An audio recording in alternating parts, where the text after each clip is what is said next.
Bismillahirrahmanirrahim. Alhamdulillahirabbil alamin wa bihi nasta'inu ala umuri dunya waddin. Wassalatu wassalamu ala asyrafil anbiya'i wal mursalin nabiyyina Muhammadin wa ala alihi wa ashabihi ajma'in. Rabbi shrah li sadri wa yassir li amri wahlul 'uqdatam min lisani yafqahu qawli, amma ba'du. Jamaah sekalian, Assalamualaikum warahmatullahi wabarakatuh. Alhamdulillah, segala puji bagi Allah. Hari ini ya bertepatan pada hari Rabu.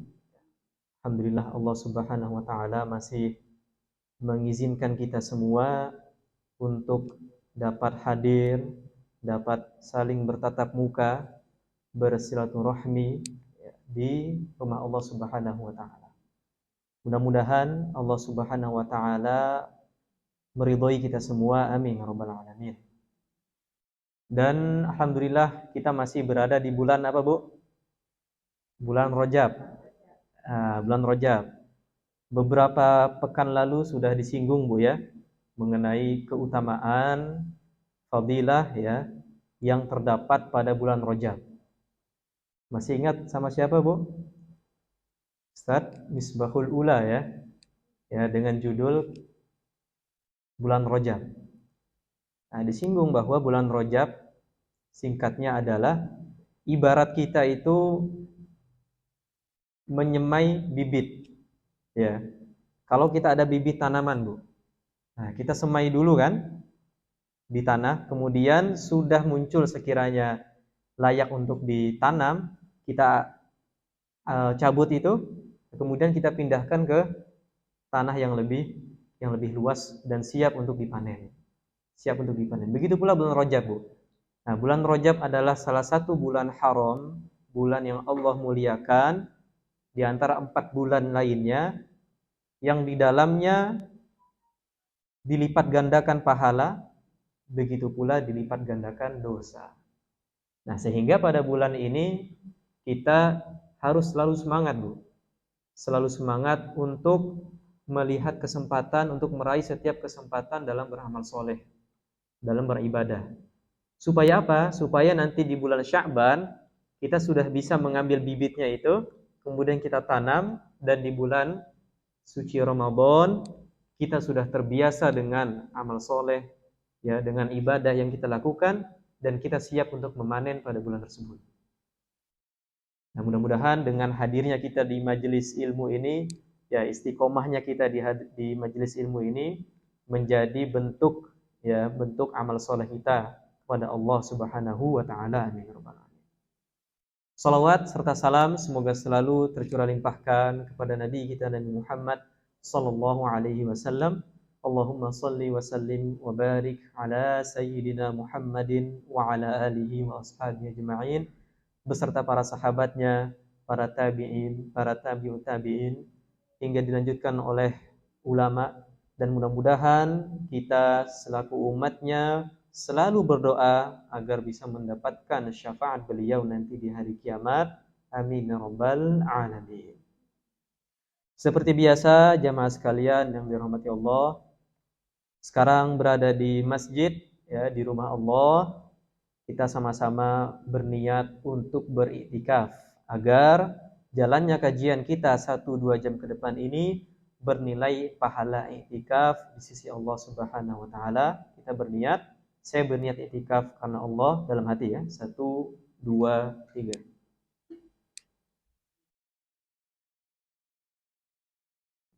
Baik, alhamdulillah, mudah-mudahan Allah Subhanahu wa taala memberkahi acara kita kali ini. Amin rabbal alamin. Alhamdulillah, pada bulan lalu, Bu ya, kita sudah membahas tafsir surah Al-Mulk dari ayat 1 sampai berapa? Ada masih ingat? Sampai ayat 15. Ya, surat Al-Mulk ini adalah surat Makkiyah. Surat Makkiyah yang nuansanya adalah pada fase Makkiyah. Fase Makkiyah itu apa?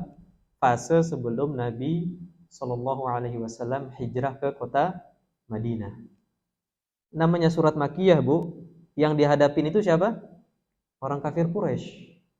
Ya, orang kafir Quraisy yang saat itu sedang menentang dengan terang-terangan dakwah Nabi Muhammad SAW. Terang-terangan dalam menentang, terang-terangan dalam mengejek, ya. Dikatakan gila, dikatakan penyihir, sebagainya. Bahkan dengan terang-terangan ingin membunuh Nabi Muhammad SAW.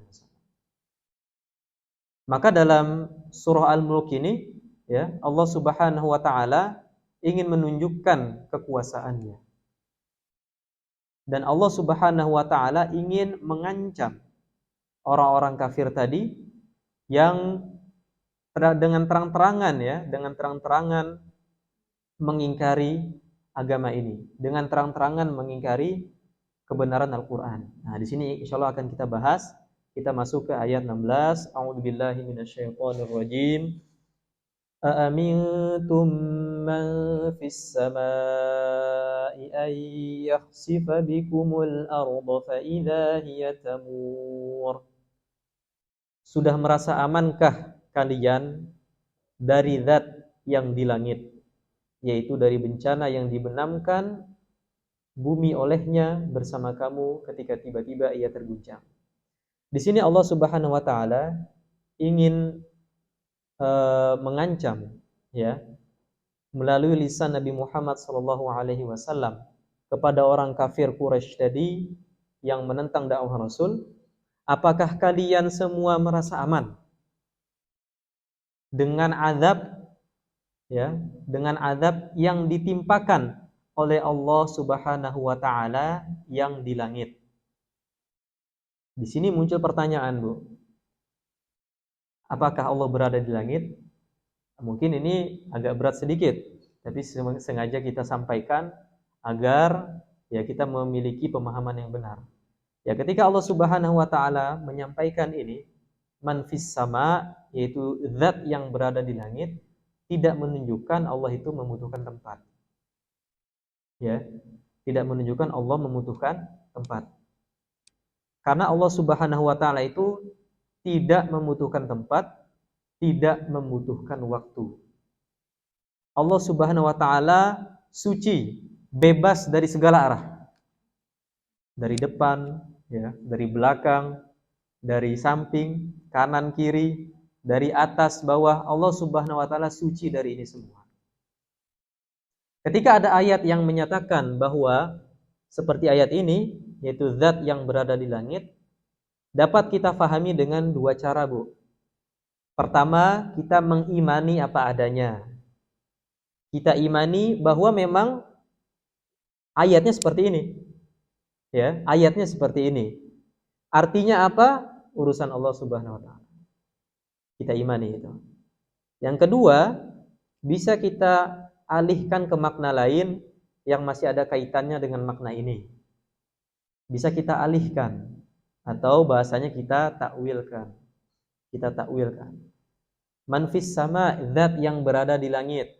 Maknanya adalah yang menguasai, ya, yang punya kuasa penuh, yang menguasai kerajaan langit dan bumi. Bisa kita pahami dengan makna itu. Dan dua-duanya dilakukan oleh ulama salaf maupun khalaf. Salaf itu siapa, Bu? Salaf itu yang hidup pada awal 3 Hijriah, ya. Jadi awal 3 abad Hijriah. 100, 200, 300. Nah, kesini-sini namanya khalaf. Khalaf itu ulama belakangan, Bu. Ya, ulama kontemporer. Dua metode ini dipakai oleh ulama salaf maupun khalaf. Ya. Dan ayatnya banyak sekali, Bu. Contohnya yang sering kita baca nih dalam surah Al-Ikhlas. Apa itu, Bu? Walam yakullahu kufuwan ahad. Ya, Allah itu tidak memiliki apa? Serupa. Allah tidak memiliki serupa apapun dengan makhluknya. Laisa kamitslihi syai'un wa huwas samiul basir. Dalam ayat lain begitu. Tidak ada yang serupa dengannya. Ya. Dan banyak sekali ayat-ayat yang menyatakan bahwa Allah Subhanahu wa taala tidak serupa dengan makhluknya. Mungkin kecil pernah kita hafal, Bu. Mukhalafatuhu lil hawadithi. Allah itu berbeda dengan makhluknya. Jangan sampai ketika disebutkan ayat ini, amintum man fis sama, Apakah kalian merasa aman dengan azab zat yang berada di langit itu Allah? Kita pahami bahwa Allah itu butuh tempat, jangan sampai. Kalau kita pahami itu, maka kita memahami bahwa Allah itu layaknya makhluk. Namanya makhluk itu butuh apa, Bu? Butuh tempat, butuh waktu, butuh ruang, dibatasi oleh tempat. Sebesar apapun makhluk, Bu, itu butuh namanya tempat dan waktu. Dia akan sirna oleh waktu, dia akan sirna oleh zaman. Sedangkan Allah itu bersifat azali. Azali itu dari dulu ada dan akan ada dan terus ada. Dan Allah berada pada keadaannya dari dulu, tidak berubah sampai sekarang. Nah, ini merupakan keyakinan yang harus kita pegang, Bu, ya, agar kita tidak masuk dalam pemahaman yang sesat yang mengatakan Allah itu bertempat di langit, Allah membutuhkan tempat. Kemudian, aamintum man fis samai ay yakhsifa bikumul arda fa idza hiya tamur. Apakah kalian, wahai manusia, wahai kafir Quraisy yang menentang dakwah Rasul, apakah kalian merasa aman terhadap azab zat yang berada di langit, yaitu Allah Subhanahu wa taala? Berupa apa? Yaitu bencana dibenamkannya, ditenggelamkannya bumi olehnya. Fa idza hiya tamur, bersama kamu ketika tiba-tiba ia terguncang. Maksudnya apa, Bu? Allah memperingatkan kita semua, apakah kalian merasa aman terhadap azab Tuhan yang ada di langit ketika Allah Subhanahu wa taala membenamkan kalian di muka bumi? Sudah terjadi belum, Bu, kira-kira? Sudah. Yang sering mungkin kita dengar adalah kisah Qarun, ya. Qarun itu siapa, Bu? Qarun itu sepupunya Nabi Musa. Ya, sepupunya Nabi Musa. Jadi Qarun itu anak dari adiknya bapak Nabi Musa alaihissalam. Nah, Qarun ini adalah seorang yang sangat kaya pada masanya. Jadi kisahkan dalam surah Al-Qasas, ya, bahwa Qarun itu mempunyai gudang harta. Gudang harta yang kuncinya saja, Bu. Ini kuncinya ini. Kunci pintunya itu, kunci gerbangnya itu dibawa oleh, ada yang mengatakan 10 orang, ada yang mengatakan 17 orang, ada yang mengatakan 40 orang. Ini kuncinya, Bu, bagaimana dalamnya. Ya. Tapi dia dalam surah Al-Qasas sebutkan bahwa dia merasa semua ini adalah karena usahanya. Dia sombong, dia pamer ke orang sekitarnya, sehingga orang yang melihatnya itu berangan-angan ingin seperti Qarun ini sebelum diazab. Kemudian karena keangkuhannya, karena kesombongannya, Allah Subhanahu wa taala pun membenamkan Qarun beserta hartanya di muka bumi. Beserta hartanya di dalam bumi. Makanya ada istilah apa, Bu? Istilahnya harta karun, ya. Istilah untuk kisah Qarun yang memiliki harta yang banyak tapi sombong. Nah, ada satu kisah lagi disebutkan dalam hadis sallallahu alaihi wasallam dari Abu Hurairah bahwa Rasulullah sallallahu alaihi wasallam bersabda, "Bainama rajulun yamshi fi hullatin tu'jibuhu nafsuhu murajjilun jummatahu in khasafallahu bihi fahuwa yatajaljalu ila yaumil qiyamah." Ya, ketika ada seorang lelaki, ini dalam hadis, Bu, Sahih Bukhari, ketika ada seorang lelaki yang dia berjalan mengenakan jubahnya. Lalu dia pun apa? Takjub. Ya, dia pun memamerkan kemewahan dari jubahnya itu. Kemudian apa yang terjadi, Bu? In khasafallahu bihi. Maka seketika itu, tatkala ia sombong dengannya, Allah membenamkan dia di muka bumi. Fahuwa yatajaljalu ila yaumil qiyamah. Dan sampai sekarang dia masih berada di dalam muka bumi, dia terguncang sana sini ikut dengan apa yang terjadi dalam muka bumi. Ini terjadi, Bu. Dan ini nyata. Ini nyata. Makanya Allah sampaikan melalui lisan Nabi Muhammad SAW, ya, di antara azab di sini adalah sombong, misalkan sombong terhadap diri sendiri, sombong terhadap orang lain, sombong terhadap agama Allah Subhanahu wa taala, maka di antara azabnya adalah dibenamkan di muka bumi, dibenamkan di dasar bumi. Na'udzubillah, tsumma na'udzubillah min dzalik. Kemudian ayat berikutnya Allah Subhanahu wa taala berfirman, am amintum man fis samai ay yursila 'alaikum hasiba fasata'lamuna kaifa nadhir. Ditegaskan lagi, Bu, disebutkan lagi 2 kali nih, ya. Atau sudah merasa amankah kalian wahai manusia dari zat yang di langit, yaitu Allah Subhanahu wa taala. Lagi-lagi kalau disebutkan di langit bukan berarti tempat, Bu, ya. Yaitu dari bencana ketika dikirimkan oleh kalian batu dari langit.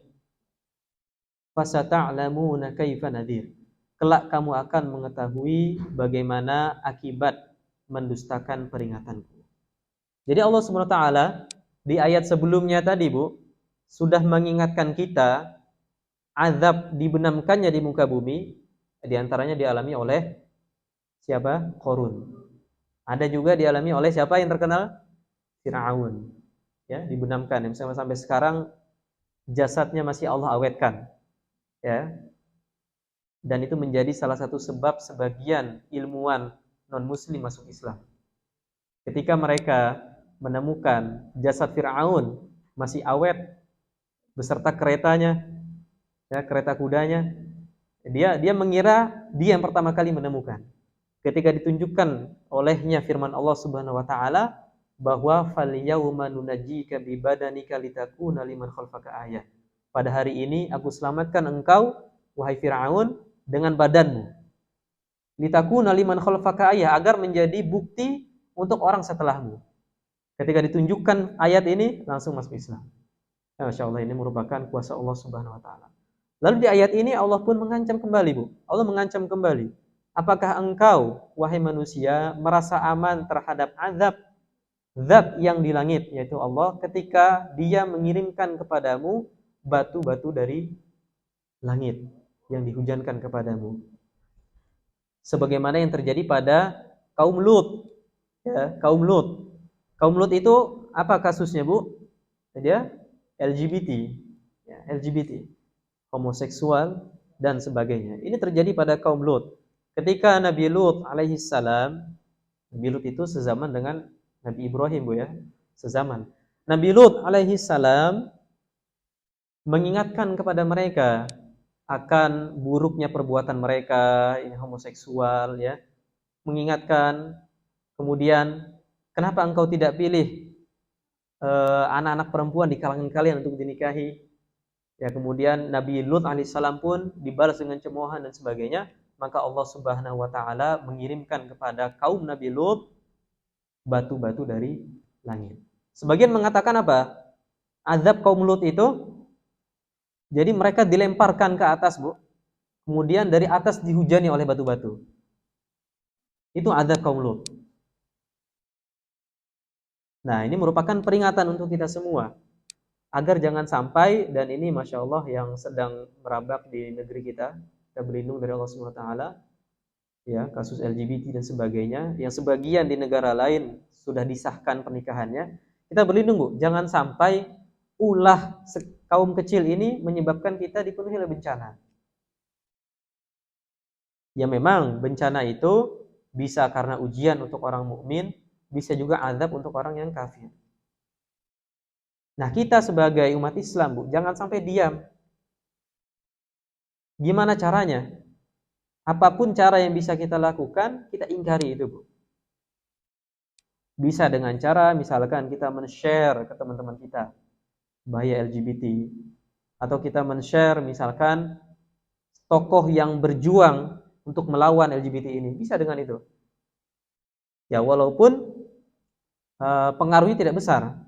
Makanya ketika Nabi Ibrahim alaihissalam itu dibakar oleh Raja Namrud, ada burung, seekor burung yang bolak-balik nyeremin apinya. Padahal kalau dipikir-pikir itu airnya sudah sedikit, apinya besar, tapi ditanya oleh hewan lain, untuk apa engkau melakukan ini percuma? Untuk apa? Masya Allah jawabannya, Bu. Ya, aku hanya ingin nanti di hari kiamat Allah Subhanahu wa taala menilai aku di pihak mana. Jangan sampai, Bu, ya, kita melihat kemungkaran yang terjadi di muka bumi sekarang, LGBT dan sebagainya, lantas kita membenarkan atau kita mendiamkan, minimal kita ada usaha, Bu. Kita ada usaha untuk mengingkari kemunkaran ini, tentu dengan cara-cara yang baik. Allah melanjutkan, fasata'lamuna kaifa nadhir. Kelak kamu akan mengetahui bagaimana peringatanku.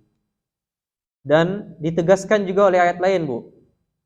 Qul huwal qadiru ala ayyab'atha 'alaikum 'adzaban min fawqikum.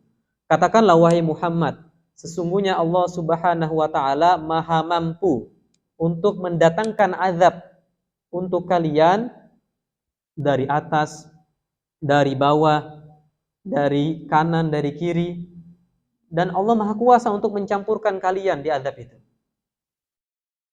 Nah, ini ancaman lagi, Bu.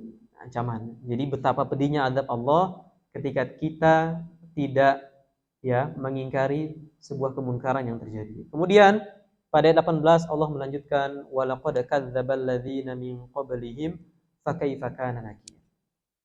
Di ayat 16 17 ini berupa ancaman.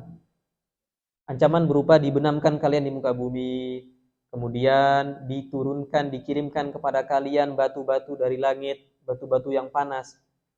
Di sini ditegaskan lagi, Bu. Ditegaskan lagi, walaqad kadzdzabal ladzina min qablihim fakaifa kana nakir. Sungguh orang-orang sebelum mereka pun benar-benar telah mendustakan rasul-rasulnya. Maka betapa hebatnya kemurkaanku. Jadi di ayat 16-17 itu tidak hanya berupa gertakan sambal saja, Bu. Berupa ancaman. Tapi Allah sertakan juga di ayat 18 ini fakta-faktanya. Sungguh telah ada kaum sebelum kalian, wahai kafir Quraisy, yang telah aku azab karena mendustakan nabi-nabinya. Sebut saja misalkan kaum Nabi Hud, itu Nabi Ad. Kaum Nabi Hud itu kaum Ad. Kaum Nabi Saleh, itu kaum Samud. Kaum Nabi Syuaib, itu kaum Madian. Ashabul Ukhdud, Ashabul Ras, dan sebagainya. Banyak sekali contoh-contohnya bisa kita sebutkan bagaimana umat terdahulu itu didatangkan kepada mereka seorang rasul, seorang nabi, seorang utusan Allah, kemudian mereka dustakan. Makanya dalam riwayat, Bu, disebutkan jumlah nabi dan rasul itu, Bu, itu 124.000. Jumlah nabi dan rasul. 313-nya atau 314 kurang lebih itu rasul. Bedanya apa, Bu, rasul dengan nabi? Rasul itu yang diberi wahyu Allah SWT berupa syariat baru dan ditugaskan untuk menyampaikan ke umatnya. Nabi itu apa? Nabi juga ditugaskan untuk menyampaikan, tapi dia hanya meneruskan risalah atau syariat sebelumnya yang dibawa oleh Rasul sebelumnya. Nah, di antara 124.000 ini kebanyakan diturunkan kepada Bani Israel. Diturunkan Nabi, diutus Nabi, dibunuh. Diutus Nabi, dibunuh. Itu kerjaannya Bani Israel itu. Wa yaqtulunal anbiya. Buka surat Al-Baqarah misalkan. Buka surah Ali Imran. Bagaimana hobi mereka membunuh para nabi. Diutus kepadanya nabi, dibunuh. Baik yang kisahnya sampai ke kita atau yang tidak sampai. Nah, makanya kita saksikan juga bagaimana azab Allah Subhanahu wa taala kepada Bani Israel. Nah, sama seperti ini. Sama seperti kaum Ad yang mendustakan Nabi Hud alaihissalam. Kaum Lut yang mendustakan Nabi Lut alaihissalam. Nah, diingatkan juga oleh Allah Subhanahu wa taala kepada kafir Quraisy. Nih, ente lihat nih, dulu saya pernah memusnahkan, mengazab kaum-kaum sebelum kalian. Kisahnya jelas, sejarahnya jelas, buktinya juga jelas. Bisa kita saksikan sekarang, Bu, bagaimana peradaban umat sebelumnya. Ya, yang sampai sekarang masih kokoh. Bagaimana peradaban umat-umat itu mereka bisa membangun rumah di gunung, Bu. Ya, membangun rumah di gunung-gunung, di bukit-bukit yang tinggi. Mungkin Ibu ada rezeki bisa misalkan ke Jordania, ya. Ibu bisa melihat bagaimana kuasa Allah Subhanahu wa taala menjadikan akal mereka itu bisa membangun rumah di gunung yang sangat tinggi. Ya, tentu belum ada teknologi seperti sekarang.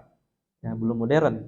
Bagaimana kuasa Allah, mungkin yang pernah ziarah ke Mesir, ya, bagaimana kaum dahulu bisa membuat piramida yang begitu tingginya. Kami alhamdulillah pernah ke sana, ya, satu batunya saja di atas saya tingginya. Satu batunya, Bu. Nah, gimana atasnya? Gimana cara ininya? Itu kaum peradaban mereka. Buktinya nyata. Ya, ini menjadi bukti bahwa Allah Subhanahu wa taala pernah menjadikan mereka itu makmur, pernah menjadikan mereka itu berjaya pada masanya. Kemudian Allah Subhanahu wa taala mengadab mereka dengan berbagai macam adab.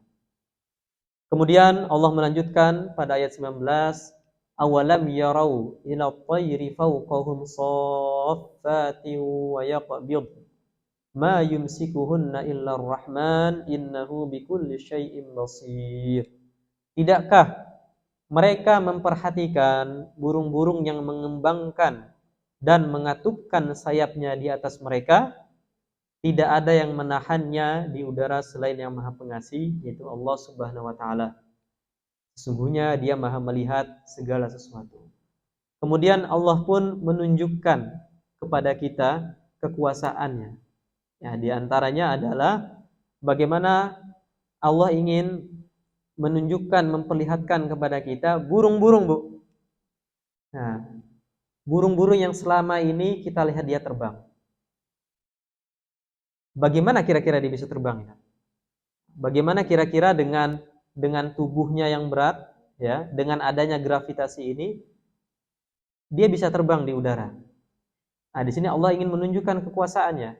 Ketika burung itu terbang, baik ketika dia mengembangkan sayapnya di atas udara, atau ketika dia menutup sayapnya ketika ingin mendarat di daratan, ma yumsikuhunna illar rahman. Tidak ada yang bisa menahannya kecuali Allah Subhanahu wa taala. Berapa banyak juga yang seperti burung tapi nggak bisa terbang. Hewan unggas tapi tidak bisa terbang padahal punya sayap. Masya Allah, ini kekuasaan Allah Subhanahu wa taala. Allah berkuasa, ya, untuk menjadikan burung itu terbang atas izinnya Allah Subhanahu wa taala. Innahu bikulli syai'in basir. Sesungguhnya Allah Subhanahu wa taala Maha melihat segala sesuatu. Kemudian Allah melanjutkan, amman hadzal ladzi huwa jundul lakum yansurukum min dunir rahman inil kafiruna illa fi ghurur. Atau siapakah yang akan menjadi bala tentara bagimu, yang dapat menolongmu selain Allah yang Maha Pengasih? Orang-orang kafir itu tidak lain hanyalah dalam keadaan tertipu. Di sini Allah juga ingin menantang kaum kafir Quraisy yang sok kepada Nabi, yang sombong kepada Nabi dan sahabatnya. Allah ingin menantang, siapakah yang akan menjadi bala tentaramu yang bisa menolong kalian selain Allah Subhanahu wa taala? Berapa banyak pengawal yang kita punya, Bu? Berapa banyak pelindung yang kita punya? Itu tidak akan bisa melindungi kita dari azab Allah Subhanahu wa taala. Berapa banyak pengawal yang kita punya, ya, yang rutin menjaga kita, terus menjaga kita, ya, ketahuilah bahwa itu sama sekali tidak bisa melindungi kita dari azab Allah Subhanahu wa taala. Inil kafiruna illa fi ghurur. Nah, orang-orang kafir itu tidak lain hanyalah dalam keadaan tertipu. Nah, orang kafir itu, Bu, orang kafir itu mengira sesembahan mereka itu bisa melindungi mereka dari azab Allah Subhanahu wa taala. Mereka mengira berhala-berhala yang mereka sembah itu bisa menyelamatkan mereka dari azab Allah Subhanahu wa taala. Mereka terperdaya dengan itu. Mereka mengira, ya, berhala-berhala nenek moyang mereka yang mereka sembah itu bisa menjadi tameng mereka dari azab Allah Subhanahu wa taala. Padahal Allah menjelaskan wa ya'buduna min dunillah ma la yanfa'uhum wa la yadhurruhum. Mereka itu menyembah sesembahan selain Allah yang tidak bisa memberi manfaat dan juga tidak bisa memberi mudarat. Nah, makanya kalau kita lihat, Bu, kisah Nabi Ibrahim alaihissalam ketika dia menghancurkan berhala, ini pernah dikisahkan, Bu, ya, ketika Nabi Ibrahim menghancurkan berhala dan menyisakan berhala yang besar. Nah, kemudian datanglah orang-orang ini. Nah, siapa yang menghancurkan berhala ini? Langsung ada yang ngadu, oh itu ada seorang pemuda namanya Ibrahim. Didatangkanlah Ibrahim, Nabi Ibrahim. Ditanya, apakah engkau yang menghancurkan berhala ini? Nabi Ibrahim dengan segala kepintarannya, kecerdasannya mengatakan, bukan aku, tapi berhala yang besar ini yang menghancurkan. Nah, langsung itu jadi perang logika, Bu ya. Jadi perang logika. Oh iya, tidak mungkin ini berhala yang besar ini, berhala yang mati ini bisa menghancurkan berhala-berhala yang kecil. Kemudian Nabi Ibrahim pun melanjutkan, afata'buduna min dunillahi ma la yanfa'ukum syai'an wa la yadurrukum? Apakah kalian menyembah sesembahan yang tidak bisa memberi manfaat dan memberi mudarat kepada kalian? Langsung seketika itu banyak yang ikut dakwahnya Nabi Ibrahim alaihissalam. Ini kalau kita gunakan akal logika kita, Bu, sudah sangat jelas sekali. Orang-orang yang menyembah sesembahan selain Allah, bahkan menyembah binatang, apakah itu bisa memberi mudarat kepada mereka? Apakah itu bisa memberi manfaat kepada mereka? Berhala itu mereka cuci, mereka rawat, mereka simpan. Hewan-hewan yang mereka sembah, mereka yang kasih makan, mereka yang kasih minum, terus disembah, dimuliakan. Kalau kita gunakan akal pikiran kita, Bu, ya, maka kita sangat-sangat jelas sekali bahwa mereka tidak menggunakan pikiran mereka sama sekali. Nah, ini akidah kita harus mantap, Bu ya. Ya, akidah kita harus mantap bahwa yang berhak disembah hanya Allah Subhanahu wa taala. Makanya tauhid itu, Bu, la ilaha illallah. Tidak ada ilah, tidak ada Tuhan yang berhak disembah melainkan Allah Subhanahu wa taala. Ini akidah yang harus kita mantapkan, harus kita patenkan dalam hati kita, Bu. Nah, jangan sampai kita kena syubhat. Apa syubhat itu? Syubhat itu keraguan. Jangan sampai kita kena syubhat, terkena penyakit ragu-ragu. Jangan-jangan Tuhan itu banyak. Nah, jangan-jangan Tuhan itu ada selain Allah, hanya saja caranya berbeda. Banyak sekarang bertebaran, Bu. Dan kalau kita perhatikan yang menjadi ateis itu juga banyak. Orang yang menjadi ateis, orang menjadi agnostik. Apa bedanya, Bu? Kalau ateis dia tidak percaya Tuhan sama sekali. Kalau agnostik dia percaya akan kekuatan, percaya akan Tuhan, tapi tidak ingin terikat dengan aturan-aturannya. Banyak sekarang pemuda-pemuda yang tidak mengerti kemudian berubah menjadi ateis, agnostik. Nah, kita sebagai umat Islam, kita kuatkan akidah anak cucu kita bahwa sesembahan yang berhak disembah hanya Allah Subhanahu wa taala. Tanpa kita mengejek dengan membabi buta atau membabi tuli dan sebagainya sesembahan selain Allah. Kita sampaikan akidah, tapi tetap kita harus menjaga adab-adabnya. Kemudian Allah Subhanahu wa taala melanjutkan ayat 21, amman hadzal ladzi yarzuqukum in amsaka rizqah bal lajju fi utuwi wa nufur. Atau siapakah yang dapat memberimu rizki jika dia menahan rizkinya? Sebaliknya mereka terus-menerus dalam kesombongan dan menjauhkan diri dari kebenaran. Ini tantangan juga, Bu. Tantangan dari Allah Subhanahu wa taala kepada orang-orang yang menentang dakwah Nabi Muhammad SAW. Siapakah yang dapat memberimu rizki ketika Allah Subhanahu wa taala menahan rizki kalian? Ketika Allah Subhanahu wa taala menahan hujan. Ketika Allah Subhanahu wa taala mengeringkan rumput-rumput sehingga hewan ternak kalian tidak bisa makan. Siapa yang bisa menurunkan rezeki itu? Ini tantangan lagi. Sering kita saksikan, Bu, kemarau. Pemerintah sudah berusaha untuk menurunkan hujan, tapi tidak bisa. Ini tantangan. Siapakah yang bisa menurunkan hujan ketika Allah Subhanahu wa taala menghentikan hujan itu? Ketika Allah Subhanahu wa taala menjadikan bumi kalian kering dan gersang. Kemudian ballajju fi utuwi wa nufur. Nah, akan tapi mereka terus-menerus berada dalam kesombongan, terus-menerus berada jauh dari kebenaran syariat Islam. Dan kemudian pada ayat berikutnya Allah melanjutkan, afamay yamshi mukibban ala wajhihi ahda amma yamshi sawiyan 'ala siratin mustaqim. Di sini ada perumpamaan, Bu. Yang pertama adalah apakah orang yang berjalan dengan wajah yang tertelungkup. Nah, kita kalau lihat orang, Bu, ya. Kita lihat orang itu jalan dengan wajahnya di bawah. Ya. Lebih mendapatkan petunjuk ataukah orang yang berjalan tegap di atas jalan yang lurus. Ini perumpamaan. Pertama untuk orang kafir, yang kedua untuk orang muslim atau orang mukmin yang beriman. Yang pertama adalah untuk orang kafir, mereka seolah-olah apa? Seolah-olah mereka di muka bumi ini berjalan dengan mukanya, berjalan dengan wajahnya tanpa lihat kiri kanan, tanpa lihat tujuannya. Ya sehingga apa? Sehingga nabrak sana kemari, Bu. Ya, tidak melihat apa yang ada di depannya. Ini perumpamaan yang pertama.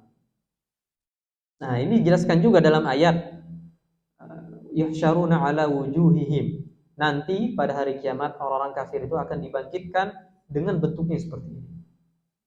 Mereka dibangkitkan, ya, dikumpulkan di padang mahsyar dengan bentuknya berdiri di atas wajahnya. Padahal wajah untuk melihat, bukan untuk berjalan. Nah, ini menunjukkan apa? Mereka tidak menggunakan akal pikiran mereka. Kemudian perumpamaan yang kedua adalah ammay yamshi sawiyan 'ala siratal mustaqim. Perumpamaan untuk orang mukmin. Orang yang tegap berjalan, melihat arahnya, tahu kanan kirinya, mana yang lebih baik. Apakah orang yang berjalan tadi dengan wajahnya yang tertelungkup, atau orang yang jalan dengan tegap yang melihat tujuannya, hati-hati dengan kanan kirinya? Ini perumpamaan dari Allah Subhanahu wa taala. Nah, ini juga pertanyaan, ya, pertanyaan yang sebetulnya tidak dijawab. Tapi mengajak kita, menjadikan kita untuk berpikir mana kira-kira di antara dua perumpamaan ini, ya, yang lebih apa? Mendapatkan petunjuk dari Allah Subhanahu wa taala. Kemudian ayat berikutnya, qul huwallazi ansha'akum wa ja'ala lakumus sam'a wal absara wal afidah. Setelah Allah Subhanahu wa taala tadi memberikan perumpamaan, nah, muncul pertanyaan, Bu. Sebelum ke ayat ini muncul pertanyaan. Kira-kira mungkin nggak Allah itu, ya, menjadikan orang itu berjalan di atas mukanya? Kalau kita berpikir dengan logika kita kan hampir tidak mungkin, ya.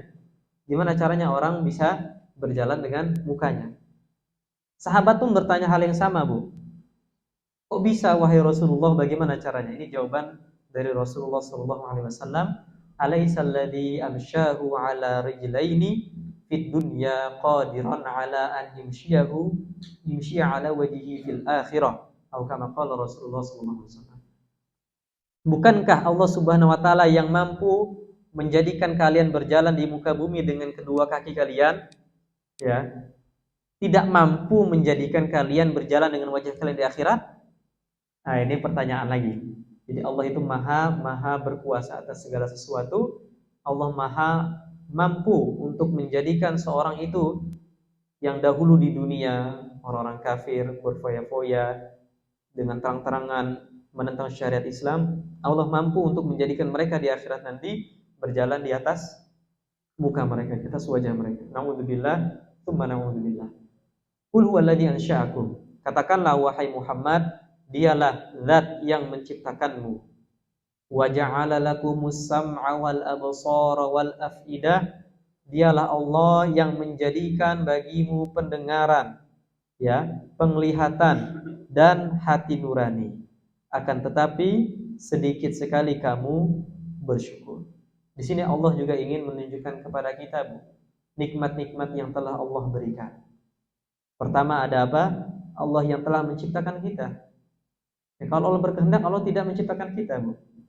Berapa banyak dahulu yang bersaing dengan kita, sehingga kita yang berhasil dilahirkan di muka bumi. Dan Allah apa? Menjadikan bagimu pendengar. Ini Masya Allah, pendengaran adalah nikmat yang sangat berharga. Berapa banyak orang di luar sana yang sudah dicabut nikmat pendengarannya. Alhamdulillah, ibu-ibu semua Allah berikan kesehatan, ya. Allah berikan pendengaran yang normal sehingga bisa mendengarkan ayat-ayat Allah, bisa mendengarkan kajian, bisa mendengarkan majelis ilmu. Masya Allah. Itu dimanfaatkan dengan baik. Ya, berapa banyak ya orang di sana sudah Allah cabut nikmatnya. Tuli, ya cerita dari Ustadz kami, beliau menghadiri majelis ta'lim orang tuli. Bagaimana repotnya? Harus dengan bahasa isyarat, harus dengan ini sebagainya. Masya Allah, kita dengan pendengaran yang normal, kita bisa mendengar, bisa melihat dengan jelas apa yang disampaikan, kita manfaatkan ini dengan baik. Kemudian nikmat apa lagi? Al-absar, nikmat penglihatan. Masya Allah, di sini penglihatannya masih normal semua, alhamdulillah. Walaupun minus 1 2 yaitu masih lah. Berapa banyak orang yang telah Allah cabut nikmatnya. Berapa banyak orang yang Allah telah cabut nikmat penglihatannya, sehingga dia tidak bisa melihat keindahan, tidak bisa melihat ciptaan Allah Subhanahu wa taala. Nah, selagi kita diberikan nikmat ini, Bu, kita manfaatkan dengan baik. Kita mendengar yang baik-baik, lihat yang baik-baik. Kalau lihat yang buruk-buruk langsung istighfar, Bu. Ya, lihat yang kurang baik, dengar yang kurang baik, langsung istighfar. Manusia itu nggak mungkin bebas dari dosa, ya, dosa kecil. Kalau dosa besar, kita berusaha untuk menghindari itu. Tapi dosa kecil itu tidak mungkin kita bisa bebas dari itu. Ketika kita terjerumus ke dalam dosa, langsung kita istighfar. Kita melihat yang kurang baik, mendengar yang kurang baik, langsung kita minta ampun kepada Allah Subhanahu wa taala. Dan berusaha agar tidak menggunakan penglihatan, pendengaran, dan satu lagi adalah hati nurani kita. Hati kita bermaksiat kepada Allah Subhanahu wa taala. Dalam ayat ini disebutkan alam naj'al lahu 'ainain wa lisanan wa syafatain wa hadainahu najdain. Bukankah kami telah menjadikan bagimu, menjadikan untuk manusia itu kedua mata, wa lisanan wa syafatain, lidah dan juga dua bibir, wa hadainahu najdain, dan kami telah tunjukkan kepada dia nih jalan yang benar dan jalan yang salah. Allah berikan kita panca indera, Bu, untuk apa? Bisa membedakan mana yang benar, mana yang salah. Allah memberikan kita al-afidah. Afidah itu hati nurani, Bu. Hati kecil. Ya, hati kecil kita. Sering mungkin ada istilah tanya hati kecilmu. Ya. Hati kecil itu jujur, Bu. Ketika kita melakukan sebuah maksiat, hati kecil itu akan mengingkari itu, Bu. Walaupun tangan, mulut ini tetap aja. Ya. Walaupun organ-organ ini bermaksiat, tapi hati kecil itu selalu mengingkari, Bu, bahwa ini memang salah, ini salah, ini salah, ini salah. Makanya perintah dari Nabi apa? Istafti qalbak. Tanya ke hati kecilmu, minta fatwa. Nah, karena hati kecil ini, ya, fitrah ini, jadi manusia diciptakan di atas fitrahnya. Yang memang ketika melihat sebuah kemunkaran, maka hati kecilnya akan mengatakan ini munkar, ini nggak baik. Ya. Hati kecil ini akan mengingkari perbuatan itu. Oh, ini tidak baik, oh ini yang baik.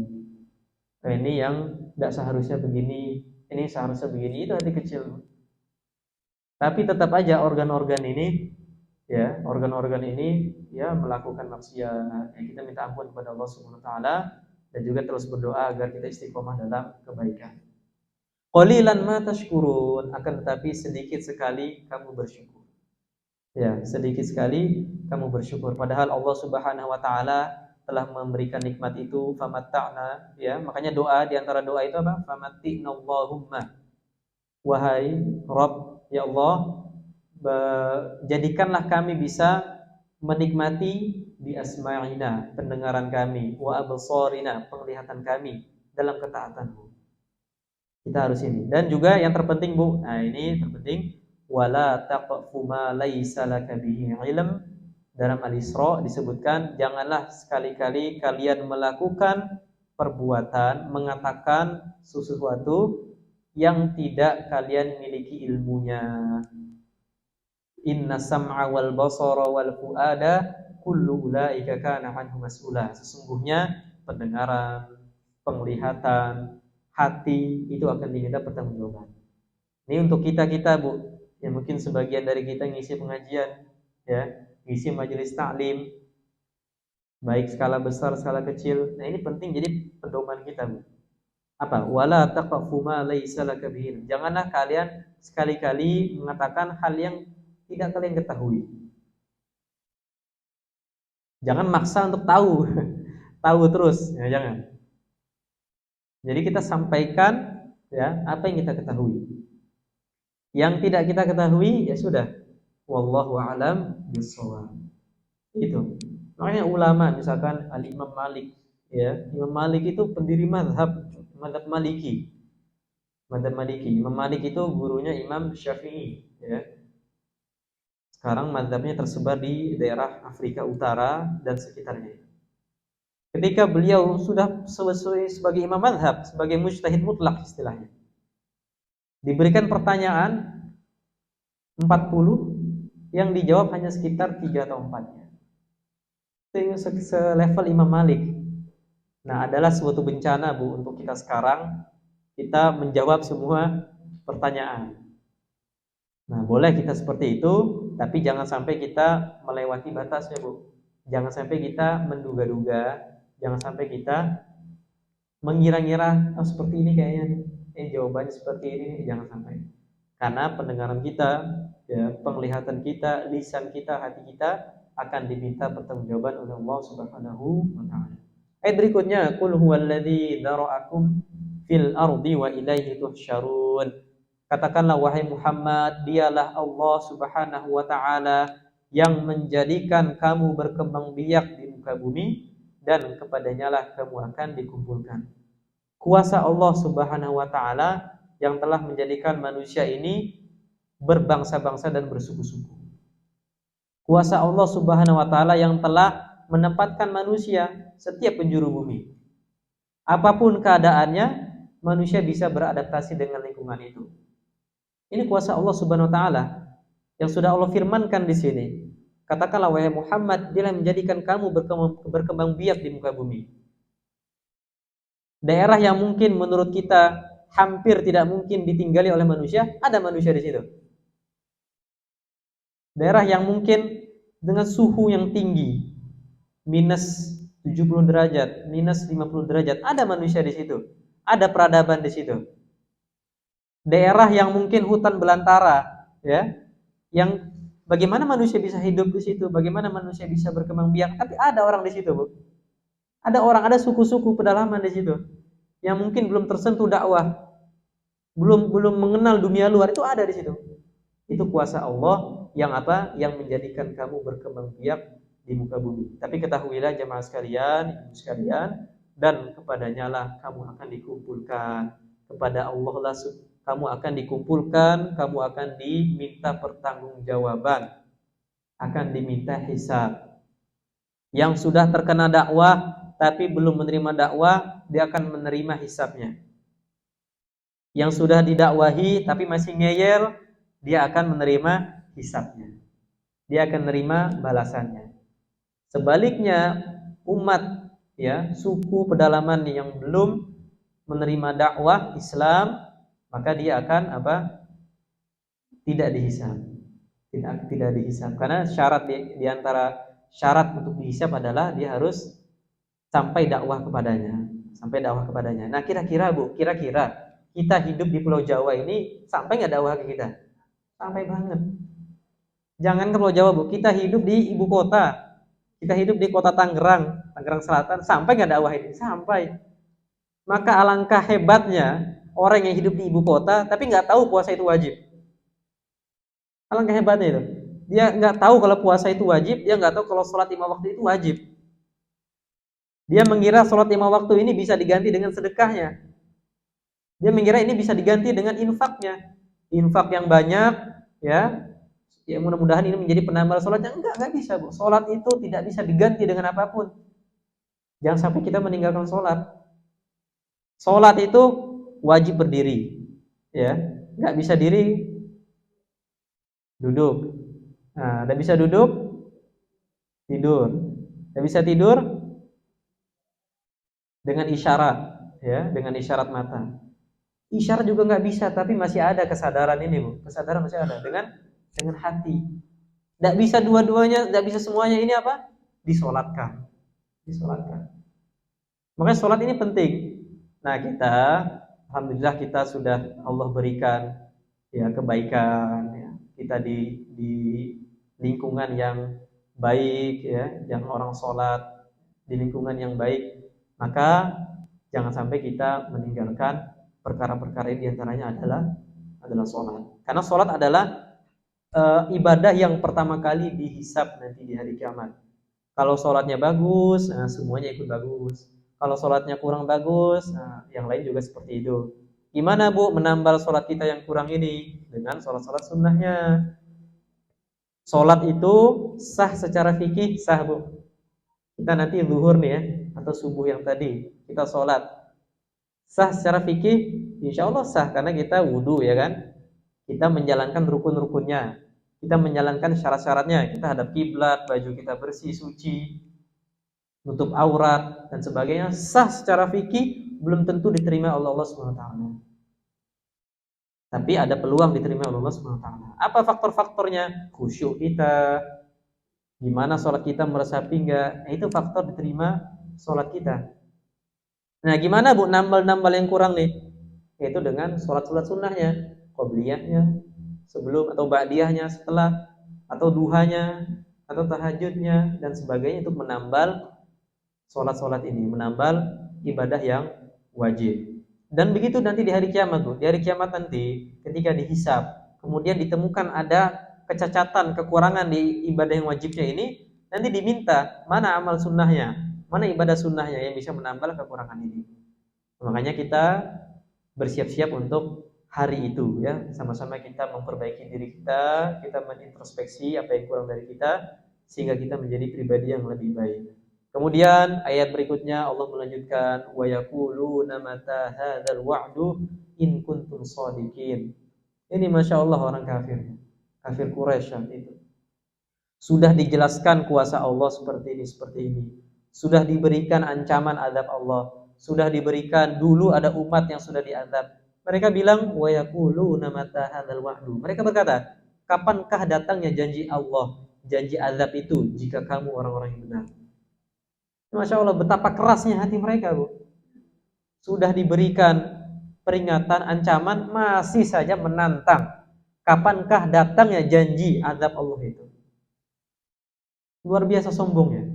Mereka mengira tadi dengan sesembahannya, dengan Tuhan-Tuhannya itu bisa melindungi dia dari azab Allah. Dengan kepintaran, dengan jabatan yang dimiliki, pengawal yang banyak, tentara ya, bisa melindungi dia dari azab Allah Subhanahu wa taala. Sampai mengatakan ini Bu, nantang azab luar biasa. Ini kita jangan sampai kayak gini Bu. Kita oke lah, kita akui kita sebagai manusia, sebagai hamba Allah belum bisa maksimal menjalankan syariat. Belum bisa maksimal, mungkin masih ada yang cacat Bu ya, masih ada yang kurang. Mungkin kita masih sering ya terjerumus, tergelincir. Kita akui itu Bu. Kita akui itu sebagai kekurangan kita. Tapi jangan sampai kekurangan kita itu menjadi pembenaran kita. Bahwa ini boleh, ini nggak apa-apa lah, ini biasa gitu. Jangan sampai. Kita masih sering, misalkan sering ghibah. Ya, ini cobaan untuk kaum wanita mulutnya. Cobaan untuk kaum lelaki menjaga pandangannya. Kita terbiasa dengan itu. Kita istighfar. Jangan sampai kebiasaan kita ini menjadi pembenaran kita. Bahwa ini boleh, bahwa ini biasa, bahwa ini udah lumrah lah. Jangan sampai. Nah, kita akui memang banyak kekurangan yang terjadi pada diri kita. Banyak ibadah yang belum bisa kita jalankan dengan maksimal. Tapi minimal Bu, kita jangan menjadikan kelalaian itu sebagai pembenaran kita untuk melakukan itu. Tetap kita beristighfar, terjerumus di situ istighfar. Terjerumus lagi istighfar. Terus. Di antara cinta Allah Subhanahu wa taala kepada hambanya adalah menanamkan rasa penyesalan ketika hambanya melakukan dosa. Kalau masih ada di hati kita Bu, astagfirullah, ini tidak baik ini dosa ini, menyesal terus. Ketahuilah itu adalah tanda Allah itu cinta kita. Dan naudzubillah sampai seperti ini, Bu, ayat 25 ini. Mereka mengatakan, kapankah datangnya janji azab ini? Kapankah datangnya azab Allah Subhanahu wa taala? Ini keterlaluan. Nah, jangan sampai kita seperti ini. Kemudian ayat berikutnya Allah melanjutkan, "Qul innamal ilmu indallah wa innama ana nadhirun mubin." Kemudian katakanlah, wahai Muhammad, sesungguhnya ilmu tentang hari kiamat itu, ilmu tentang azab itu hanya ada pada Allah Subhanahu wa taala. Aku, dari Muhammad, hanyalah seorang pemberi peringatan yang nyata. Nah, ketika ditanyakan itu, maka jawablah wahai Muhammad, sesungguhnya datangnya azab, datangnya hari kiamat itu hanya Allah yang tahu. Ya, hanya Allah yang tahu. Ada 5 perkara, Bu. 5 perkara ghaib yang ini hak prerogatif Allah Subhanahu wa taala. Innallaha 'indahu ilmus sa'ah. Dalam surat Luqman disebutkan, Bu, sesungguhnya milik Allah lah pengetahuan tentang kapan hari kiamat. Wa yunazzilul ghaith, dan Allah yang menurunkan hujan. Ini perkara ghaib. Sudah diprediksi hujan, ternyata tidak hujan. Diprediksi terang, ternyata hujan. Allah yang mengetahui. Wa yunazzilul ghaith wa ya'lamu ma fil arham. Allah mengetahui apa yang terjadi di rahim. Bagaimana seorang yang baru menjadi embrio, kemudian menjadi segumpal darah, kemudian menjadi segumpal daging. Apa yang terjadi di alam rahim itu Allah yang tahu. Bagaimana diminta ketika dulu kita di alam rahim itu, kita diminta pertanggungjawaban. Nanti ketika lahir, siapa Tuhanmu? Nah, kita pun menjawab Engkau. Jadi kita lupa kan? Kita nggak tahu, tapi itu terjadi. Kemudian wa yunzilul ghaits wa ya'lamu ma fil arham wa ma tadri nafsum madza taksibu ghadan. Dan tidak ada seorang pun yang bisa mengetahui apa yang akan ia lakukan keesokan harinya. Tidak ada yang bisa mengetahui ini, Bu. Apa yang dia lakukan besok. Kita sudah prediksi, Bu, kita mau ini. Ternyata paling 10%-nya. Paling cuma 30%-nya. Tidak ada yang bisa tahu. Semuanya ilmu Allah Subhanahu wa taala. Makanya apa? Makanya manusia itu hanya bisa merencanakan. Kita bisa merencanakan, Bu. Nanti untuk anak kita seperti ini, itu untuk keluarga kita seperti ini. Tapi lagi-lagi Allah lah yang menentukan itu. Nah, kita dituntut hanya untuk berusaha dengan maksimal. Yang kelima, hal yang gaib yang hanya Allah yang tahu adalah wa ma tadri nafsum bi ayyi ardin tamut. Tidak ada seorang pun yang mengetahui di belahan bumi mana dia meninggal. Nah, ini 5 perkara ini yang hanya Allah Subhanahu wa taala mengetahuinya. Yang terakhir, tidak ada yang tahu, Bu. Tidak ada yang tahu di belahan bumi mana kita meninggal. Ada sebuah kisah. Dahulu ada gempa, ya, ada gempa di daerah Sumatera Barat, ya. Saya lupa tahunnya. Orang ini aslinya tinggal di sana. Sudah punya rumah, ya, sudah mukimlah di sana. Ya, karena ada pemberitahuan bencana alam sebagainya, kemudian dia ke Jakarta untuk menghindari itu. Lama-lama tidak terjadi, Bu. Ya, tiba-tiba dia kembali lagi ke situ, kemudian gempa dan meninggal. Dan kalau Allah sudah berkehendak, Bu, kita meninggal di negara lain, maka jadi. Kita mungkin belum terfikirkan sekarang. Kita selama ini mungkin ya ruang lingkupnya sini-sini aja. Ya, paling tidak jauh-jauh, kita sekitar Indonesia aja lah. Tapi kalau Allah sudah berkehendak kita meninggal di luar negeri, di bumi manapun, maka jadi itu, Bu. Gimana pun caranya. Banyak jamaah umroh, jamaah haji yang meninggal tanpa sepengetahuan dia, Bu. Banyak. Yang dia ngiranya di situ dia akan selamat, biasa saja. Ternyata ada suatu kejadian, ya, namanya jamaah umroh atau haji kan rame, Bu, ya, dempet-dempetan. Dia tidak kuat kemudian meninggal. Ada yang tidak kuat karena cuacanya, kaget dengan macam-macam. Itulah kuasa Allah Subhanahu wa taala. Kemudian Ayat 27 Allah melanjutkan, falamma ra'awhu zulfatan si'at wujuhul ladzina kafaru wa qila hadzal ladzi kuntum bihi tad'un. Tatkala mereka melihat azab pada hari kiamat sudah dekat, maka wajah orang-orang kafir itu menjadi muram, menjadi buruk. Kemudian dikatakan kepada mereka, ini adalah sesuatu yang dahulu kamu selalu mengaku-ngaku, yang dahulu kamu selalu menyeru. Maka tatkala azab itu diperlihatkan nyata di depan matanya, dulu kan nantang ya, turunkanlah hijaratan minas sama, turunkanlah batu-batu dari langit. Ya, fa asqitu alaina kisafa, jatuhkan langit itu ke sini. Tantangan mereka gitu, jatuhkan langit itu ke sini. Ketika sudah nyata depan mereka azab pada hari kiamat, si'at wujuhul ladzina kafaru, maka wajah orang-orang kafir itu Allah jadikan buruk rupa, Allah jadikan suram dengan tanda-tandanya, dengan ciri-cirinya. Di antaranya dalam firman Allah Subhanahu wa taala, ya, yauma tabyaddu wujuhu wa taswaddu wujuh, pada hari kiamat nanti, di akhirat nanti, yauma tabyaddu wujuh wa taswaddu wujuh, ada orang-orang itu wajahnya putih, bersih, ceria, bersinar. Wa taswaddu wujuh, ada yang wajahnya itu hitam. Fa ammal ladzina kafaru swaddat wujuhuhum. Adapun orang-orang yang kafir, ya, orang-orang yang mengingkari Allah Subhanahu wa taala, maka apa? Maka mukanya hitam. Kemudian wa ammal ladzina biyaddat wujuhuhum fa fi rahmatillah. Dan adapun orang yang wajahnya putih, wajahnya bersinar, berseri, ceria, fa fi rahmatillah, maka berada dalam rahmat Allah Subhanahu wa taala. Ini menjadi bukti, pernah kita sampaikan Bu di kajian surah Al-Waqiah, bahwa manusia itu ketika dibangkitkan dari kuburnya itu dengan rupa yang berbeda. Ya, pernah kita sampaikan dengan rupa yang berbeda.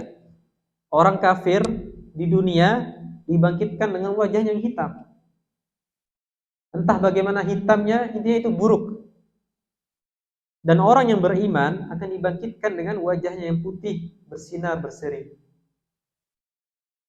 Dan semuanya Allah jadikan pada usia sama, sehingga antara satu dengan yang lain tidak saling mengenal.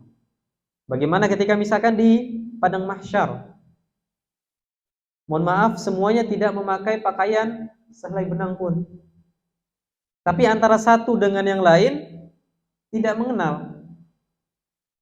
Kemudian Siti Aisyah pun bertanya kepada Rasulullah SAW, bagaimana orang bisa tidak mengenal?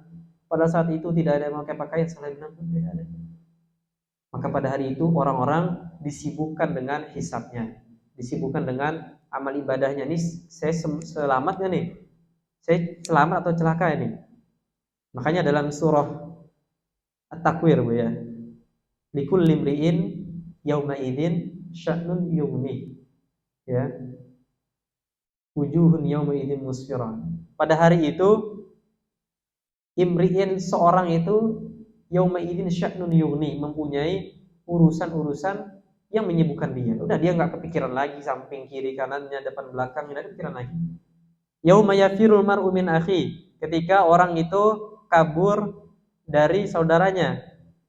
Yauma yafirul mar'u min akhi wa ummihi wa abi, dari bapak dan ibunya, dari ibu dan bapaknya, wa sahibatihi wa bani, dari istrinya dan anak-anaknya. Di kulli imri'in yauma idzin sya'nun yughni, maka pada hari itu dia akan disibukkan dengan urusan. Bagaimana dia bisa tahan ini di padang mahsyar nih? Dia bisa tahan dengan panasnya matahari yang sangat dekat. Bagaimana seorang di padang mahsyar, ya, tenggelam dalam keringatnya. Sudah, dia disibukkan dengan hal itu saja. Nah, makanya ini yang dahulu, ya, orang kafir itu menantang adab, mengolok-olok bahwa Nabi itu penyihir, Nabi itu tukang syair, Nabi itu orang gila, Al-Quran itu asatirul awwalin, dongeng-dongeng terdahulu. Ada nggak Bu sekarang yang mengingkari kisah-kisah Al-Quran? Ada. dari dulu sampai sekarang ada, sama sifatnya. Al-Quran sudah menjelaskan asatirul awwalin. Orang-orang itu sama saja dari dulu sampai sekarang. Mengatakan kisah dalam Al-Quran itu hanyalah dongeng-dongeng. Mungkin dengan bahasa yang lebih elegan. Ada. Nah, ketika nanti tatkala sudah dilihatkan azab kepadanya yang dekat, si'at wujuhul ladzina kafaru, maka buruklah wajah orang-orang kafir itu, wa qila hadzal ladzi kuntum bihi tad'un. Dikatakan kepada mereka, ini yang dahulu kamu serukan, yang dahulu kamu cemoohkan, yang dahulu kamu sering menantang azab Allah Subhanahu wa taala. Kemudian ayat berikutnya, qul ara'aitum in ahlakani Allah wa man ma'iya aw rahimana faman yujirul kafirina min adzabin alim. Latar belakang turunnya ayat ini, Bu, sudah diingatkan oleh Nabi Muhammad SAW tentang azab Allah, tentang bagaimana umat-umat terdahulu yang mengingkari azabnya, yang mengingkari Rasulnya, diingatkan. Tapi jawabannya apa? Orang kafir pun menjawab, andaikan Muhammad itu mati, andaikan Muhammad dan pengikutnya itu mati, maka dia tidak akan menyeru kepada kita lagi ajarannya. Itu respon mereka. Mereka berharap agar Nabi Muhammad SAW meninggal, agar sahabat-sahabatnya yang mengikuti ajaran, yang menerima ajaran Nabi Muhammad SAW meninggal. Maka Allah pun merespon, qul ara'aitum in ahlakani Allah wa man ma'iya aw rahimana. Katakanlah, wahai Muhammad, tahukah kamu jikalau Allah mematikan aku, ya, wa man ma'iya, dan juga orang yang bersamaku, aw rahimana, atau memberi rahmat, yaitu memperpanjang umur, ya, famay yujirul kafirina min adzabin alim. Lalu siapa yang dapat melindungi orang-orang kafir dari azab yang pedih? Maksudnya, mau saya mati sekarang, mau saya mati nanti, maka azab Allah itu akan berlaku, tetap berlaku.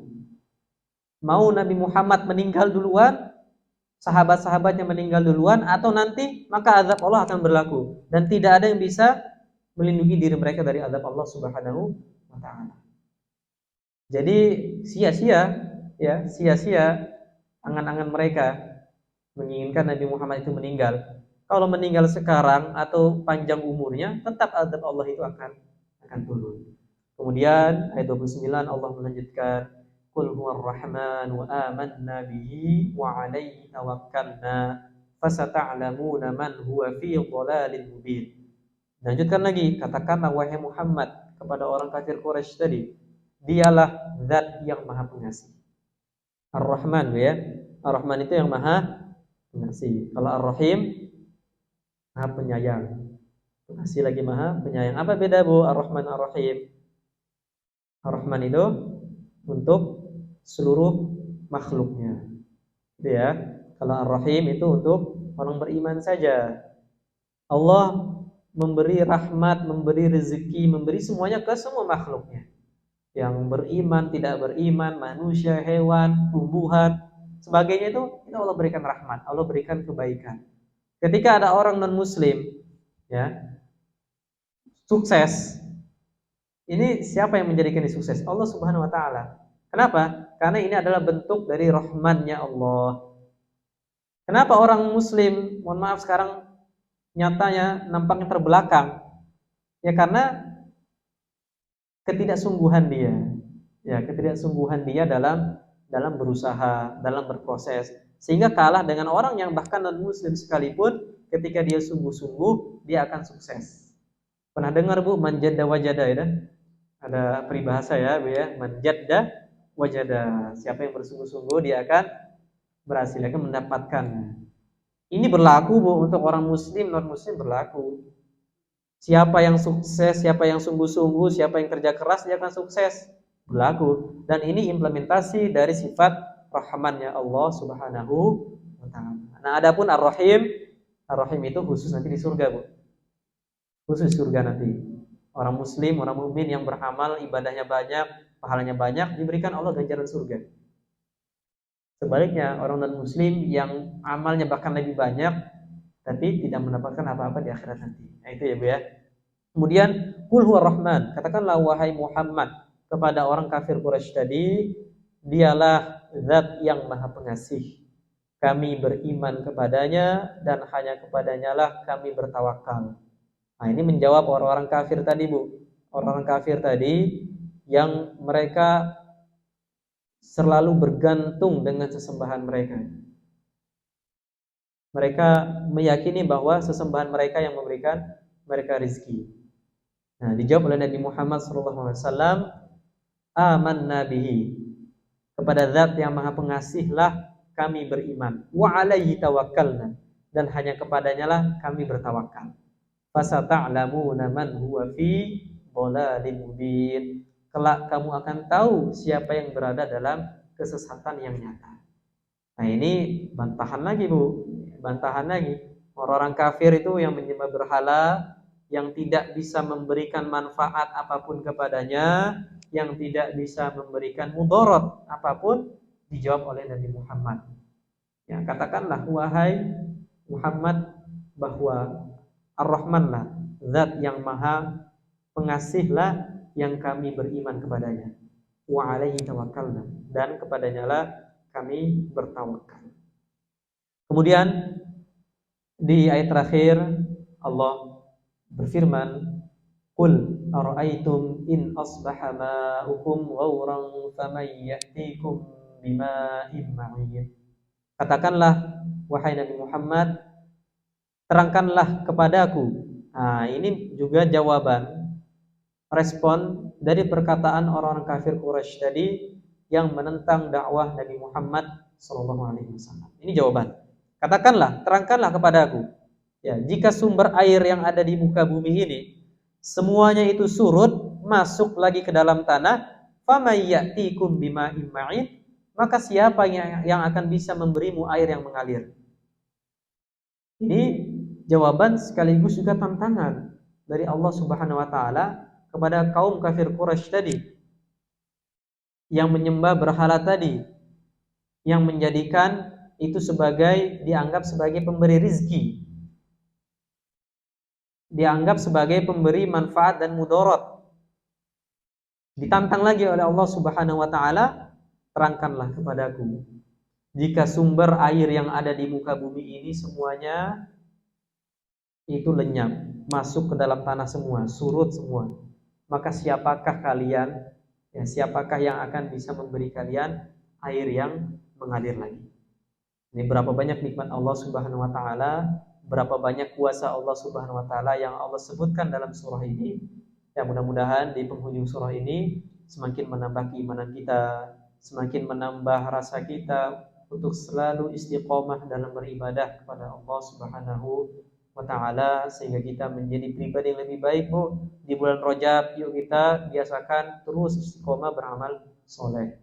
Nanti di bulan Sya'ban kita terbiasa, Bu, dengan wirid Quran kita. Biasa kita baca Quran sehari satu lembar, syukur-syukur sehari satu juz. Biasa kita dalam sehari itu sholat sunnah. Biasa kita dalam sehari itu infak dan sebagainya. Terbiasa sampai bulan Sya'ban, sehingga pada bulan Ramadan kita sudah siap untuk melakukan amal yang lebih banyak lagi. Amin amin ya rabbal alamin. Demikian, mohon maaf atas segala salah dan khilaf. Hadanallahu wa iyyakum ajma'in. Assalamualaikum warahmatullahi wabarakatuh.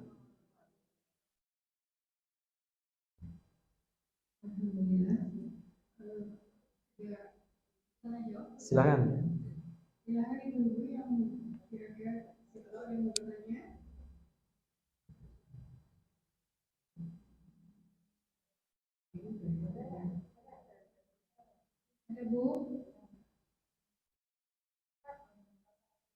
Ya, Ibu silakan.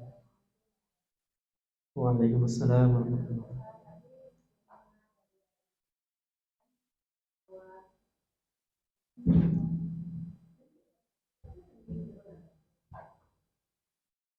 Sebenarnya apa yang Ustaz sampaikan tadi seperti Firaun, Korun dan Ustaz yang mendapatkan azab barangkali begitu ya Ustaz dari Allah sampai tenggelamkan Firaun. Nah, kira-kira sampai batas jarak berapa lama Allah itu sampai menghukum manusia ini? Seperti Korun, berapa lama itu? Mereka itu kan nggak bertaubat, nggak minta ampun, apa Allah Allah punya waktu gitu. Ini coba ya dilihat dulu nih, setahun, 2 tahun, 3 tahun, atau berapa abad gitu. Sehingga mereka kata-kata mungkin kalau mereka bertobat nggak sampai azab itu gitu. Seperti sedang korun, apakah sudah terlalu sampai kalau Firaun itu kan melampaui batas ya sampai menuhankan dirinya gitu ya. Seperti korun itu kan ya itu ragu sombong dengan harta kekayaan. Kayak saya itu sampai batas waktu kapan? Apakah kan sementara Allah itu katanya tadi Allah Rahim, ya Rahman, Ampun, ya Ustaz. Demikian Ustaz. Baik. Sampai kapan Allah mengadab? Sampai selagi manusia masih dihisab. Selagi manusia itu masih diberikan kesempatan untuk beribadah. Sampai sebelum matahari terbit dari barat. Lalu muncul pertanyaan begini. Orang-orang yang di luar sana yang suka bermaksiat, bahkan sampai melampaui batas, itu masih Allah biarkan. Tapi di sebagian lain ada orang yang bermaksiat biasa saja sudah Allah azab. Ini bagaimana ini? Ya kan? Bagaimana ini kira-kira? Kita lihat di negara lain yang lebih parah maksiatnya masih eksis sampai sekarang. Nah, ini harus kita pahami, Bu. Harus kita pahami bahwa tidak selamanya azab yang Allah turunkan itu baik berupa gempa bumi, tanah longsor, banjir sebagainya itu sebagai azab, tidak juga. Itu bisa juga menjadi cobaan untuk orang-orang yang beriman. Ya, menjadi cobaan untuk orang-orang yang beriman. Tapi bisa juga sebagai azab untuk orang-orang kafir. Lantas bagaimana orang yang tadi sudah parah maksiatnya masih dibiarkan azabnya ditangguhkan nanti, baik dia di dunia, baik untuk dirinya sendiri atau kelak di akhirat. Ditangguhkan, Bu. Jadi azab itu bisa berupa di dunia maupun di akhirat. Nah, bersyukurlah orang itu diazab, Bu ya. Mungkin bahasa halusnya diperingatkan ya dengan peristiwa dan sebagainya, kemudian dia taubat. Itu bentuk kasih sayang Allah seperti itu, Bu. Nah, bersyukur dia sudah biasa bergelimang dalam maksiat apapun itu. Kemudian Allah turunkan sebuah peristiwa ya dalam hidupnya. Sebutlah itu azab yang mungkin menyakiti dia, ya, yang mungkin secara nampak itu mudarat untuk dia. Ya, tapi dengan itu dia pun bertaubat. Nah, inilah, Bu, bentuk rahmannya Allah seperti itu. Bentuk rahmatnya Allah itu seperti itu. Nah, dengan orang-orang yang tadi sudah diperingatkan dengan azab tapi tidak kunjung taubat, maka azabnya baik di dunia maupun di akhirat. Pasti akan dapat. Pasti akan dapat. Ini bentuk keadilan Allah Subhanahu wa taala, Bu. Ya, bentuk keadilan Allah itu adalah detail menghisab perbuatan seorang hamba. Setiap ibadah kita berpahala itu dapat ganjarannya, Bu. Setiap kemaksiatan yang kita lakukan mungkin bukan sekarang peringatannya, Bu, tapi nanti. Mungkin tidak kita juga, anak kita yang merasakan. Intinya semua pasti akan mendapatkan ganjarannya, ini pasti. Jadi tidak ada dibiarkan itu, Bu. Dibiarkan. Mungkin kita melihatnya dibiarkan, ya. Tapi tidak ada yang dibiarkan. Semuanya pasti akan dihisab, semuanya pasti akan baik diberi pahala ataupun azab. Nah, itu satu. Kemudian ketika melihat kemaksiatan ini, taruhlah kita sebagai orang yang sudah mengerti agama, nah kita harus mengingkari. Kita harus mengingkari. Karena dalam surah Al-A'raf ya, wattaqu fitnatan la tusibanna alladziina zalamu minkum khassah. Ya, takutlah kalian kepada cobaan, kepada azab yang menimpa kalian karena perilaku sebagian kecil kalian. Makanya ada sebuah hadis, ya, ketika Allah memerintahkan untuk mengazab suatu kaum, memerintahkan malaikat untuk mengazab suatu kaum. Malaikat pun bertanya gitu, bukankah di sana ada orang solehnya, ya kan? Ada orang solehnya, kenapa harus diazab? Iya, dia soleh untuk dirinya sendiri, tapi dia tidak soleh untuk sosial, untuk sekitarnya. Dia solehnya untuk dia sholat, iya zakat, iya infak, iya zikir, wirid. Tapi untuk dia sendiri, tidak ada dia keluar ngingetin, minimal ngajak lah, minimal ngajak, minimal ngingetin tuh tidak ada. Tetap dapat adabnya. Nah itu ya. Kemudian yang ketiga, Allah itu memang Maha Ar-Rahman Ar-Rahim. Allah itu Maha Pengasih lagi Maha Penyayang. Allah itu Maha Ghafurur Rahim, Maha Pengampun lagi Maha apa? Penyayang ya, penyayang. Tapi Allah juga Maha Azizun Hakim. Allah Maha Perkasa. Allah juga Syadidul Iqab. Allah Maha pedih azabnya. Ya. Allah Maha Muntakim, Maha membalas dendam. Allah itu Maha Syadidul Azab, Syadidul Iqab, Maha pedih hukuman dan azabnya. Ini harus seimbang, Bu, antara Ghafurur Rahim, Allah Maha Pengampun, dengan Allah itu Maha pedih azabnya, harus seimbang. Kalau cuma kita ngandalin Ghafurur Rahim, maksiat terus, Bu. Tidak ada kita rasa takut ke Allah itu. Allah Maha Pengampun lah, ya. Allah Maha Pengasih, Maha Penyayang lah. Dan kalau gini tinggal sifar, nggak ada kita rasa takut akan azab Allah, akan peringatan Allah. Hanya seimbang, Bu. Makanya dalam akidah kita seimbang antara ar-roja dan al-khauf. Ar-roja itu adalah pengharapan kita terhadap pahala Allah, ganjaran yang telah Allah janjikan, Bu ya, surga Allah, ridhonya, ampunan dan sebagainya. Tapi harus seimbang juga dengan al-khauf, rasa takut kita, Bu. Rasa takut kita ini harus seimbang. Nah, sehingga kalau sudah seimbang, muncul kita rasa untuk seimbang untuk apa? Ketika ibadah itu tidak terlalu pede dengan diri kita. Nah, ini pasti dapat pahala, ini pasti diampuni. Tidak juga kita lepas dari azab Allah. Kita pede dengan amal kita, enggak. Nah, ini harus dua-duanya ini seimbang antara ar-roja, pengharapan ampunan Allah, pahala Allah, dan juga al-khauf, yaitu rasa takut akan azab Allah Subhanahu wa taala. Nah, gitu Bu ya, kurang lebih. Afwan. Baik, ada lagi yang mau bertanya, Ibu?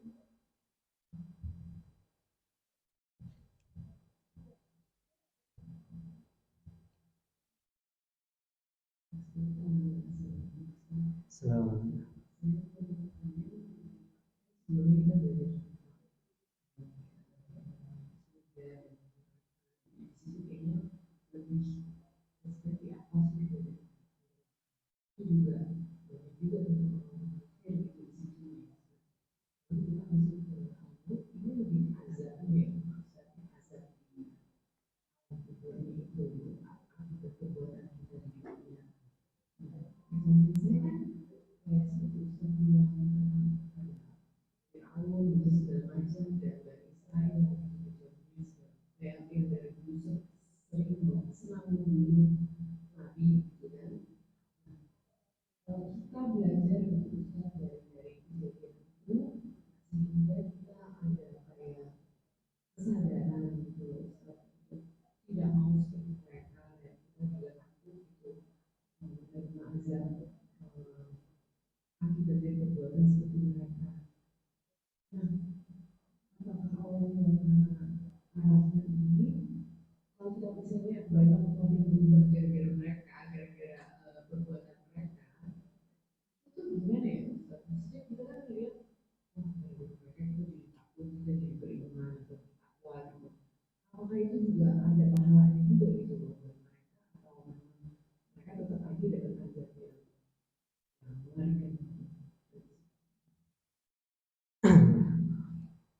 Ya kalau pahala dan dosa itu sudah berhenti, Bu.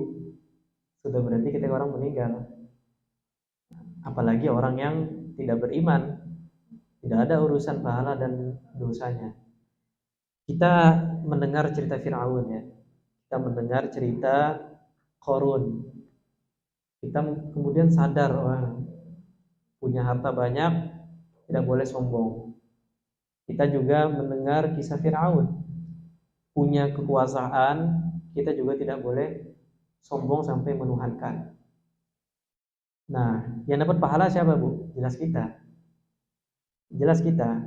Kita sebagai orang yang beriman, ya, di diperintahkan oleh Allah itu untuk mengambil ibrah dari kisah-kisah yang ada. Ibroh itu kan apa? Pelajaran, Bu ya. Pelajaran dari kisah-kisah yang ada. Makanya berapa? 2/3 Al-Quran itu kisah semua isinya. Agar apa? Agar manusia itu bisa mengambil pelajaran ini. Bagaimana kita jangan sampai jadi seperti Bani Israel. Ya, banyak tanya, banyak menentang nabinya, banyak membunuh nabinya. Jangan sampai kita menjadi kaum Nabi Lut, ya. Jangan sampai anak cucu kita jadi kaum Nabi Lut. Kita ambil ibrah dari setiap kisah yang Allah kisahkan dalam Al-Qur'an. Siapa yang dapat pahala? Kita.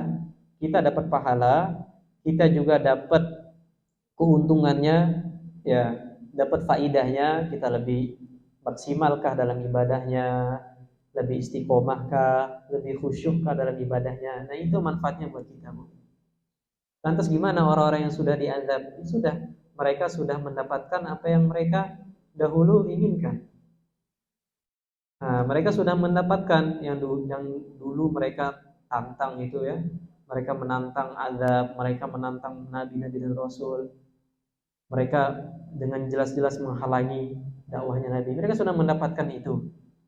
Dan sudah tidak ada lagi namanya pahala dan dosa. Sudah mendapatkan azab Allah dan biarkan Allah yang menghakiminya bagaimana. Nah, cuman akidah kita mantap, Bu. Ketika orang yang beriman, ya, ketika orang yang beriman ini konteksnya yang beriman sudah meninggal, Bu ya.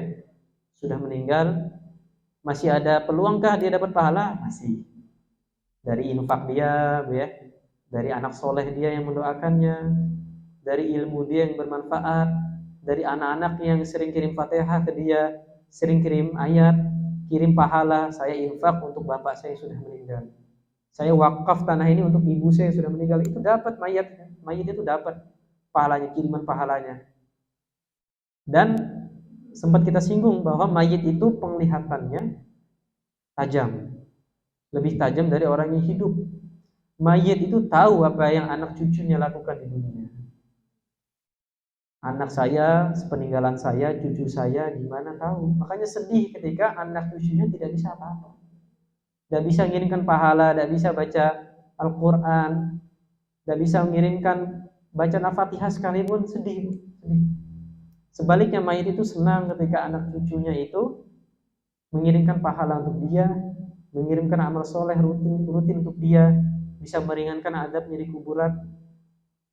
Itu penglihatan lebih tajam. Itu untuk orang yang beriman, ya. Sebaliknya juga dosa jariah. Dosa jariah orang yang beriman, ya, mempunyai dosa di bumi, ya, di alam dunia yang belum diselesaikan bisa jadi dosa jariah. Nah, untuk orang kafir maka tidak ada istilah pahala di sini. Tidak ada, semuanya memang pada dasarnya tidak beriman. Sudah diazab karena kekufurannya itu, kekafirannya. Itu ya, Bang.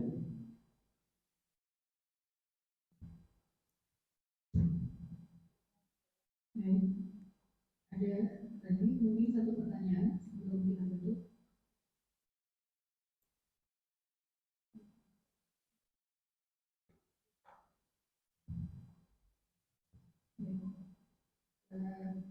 Alhamdulillah telah kita dengarkan tausiah dari Ustaz dari Asyik. Jazakallah khairan Ustaz atas ilmu yang telah disampaikan. Semoga bisa menjadi pelajaran pencerahan bagi kita semua. Mudah-mudahan Allah Subhanahu wa taala memberikan pahala kebaikan bagi kita semua. Terima kasih atas kehadiran Ibu-ibu pada hari ini. Mohon maaf atas segala kesilapan. Mari pengajian kita ini kita tutup dengan membaca doa kafaratul majlis. Assalamualaikum warahmatullahi wabarakatuh.